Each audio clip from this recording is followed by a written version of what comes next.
CBD, grossesse et allaitement. Que savons-nous? Nous connaissons tous la dangerosité de consommer des drogues telles que le cannabis ou encore l'alcool lors d'une grossesse. Le CBD, cannabidiol non psychoactif, contrairement au THC du cannabis, est légal à ce jour dans notre pays et est utilisé à but anxiolytique et antidouleur. Cependant, nous nous sommes demandé si ce composant chimique pouvait notamment traverser la barrière placentaire, atteindre le fœtus et l'impacter en cas de consommation périnatale.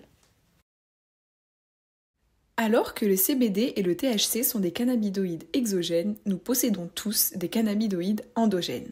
Il s'agit de notre système endocannabinoïde. Ce dernier permet de réguler de nombreuses fonctions vitales, comme l'appétit ou encore la douleur. Mais il joue surtout un rôle essentiel dans la régulation des synapses excitatrices. Lorsque l'activité glutamatergique est intense, la postsynapse libère des endocannabinoïdes endogènes, l'anandamide et le 2-AG. Ils ralentissent l'activité de la présynapse en ralentissant la libération de glutamate. C'est la fonction principale chez les adultes. Mais dans un cerveau en développement comme celui du fœtus, le système endocannabinoïde a des milliers de fonctions. Par exemple, il contrôle la migration neuronale et la maturation corticale. Est-ce qu'une exposition périnatale aux cannabinoïdes exogènes tels que le CBD pourrait altérer la maturation corticale d'un enfant? Pour répondre à cela, nous allons nous rendre au laboratoire INMED de Marseille afin de rencontrer Alba Cáceres Rodriguez effectuant un doctorat sur le sujet. Nous sommes arrivés! C'est parti! Bonjour, je m'appelle Alba. Ça fait 3 ans que j'habite à Marseille. Je suis un étudiant en doctorat espagnol et je travaille au INMED pour mettre en marche mes recherches de doctorat.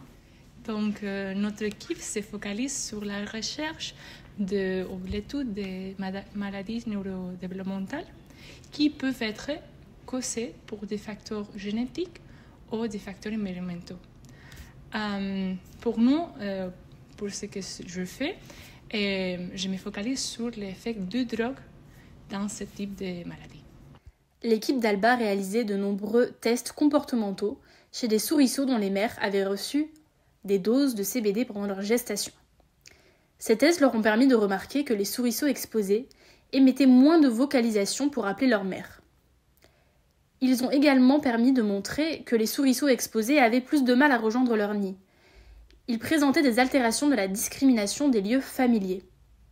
L'exposition au CBD perturberait donc les signaux de reconnaissance, mais aussi ceux de la sociabilisation, ainsi que de la mémoire.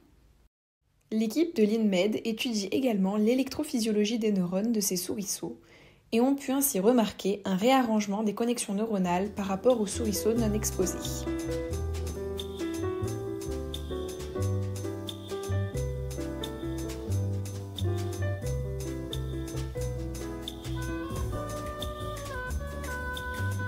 Alors Anna, tu penses qu'on peut en conclure quoi de tout ça?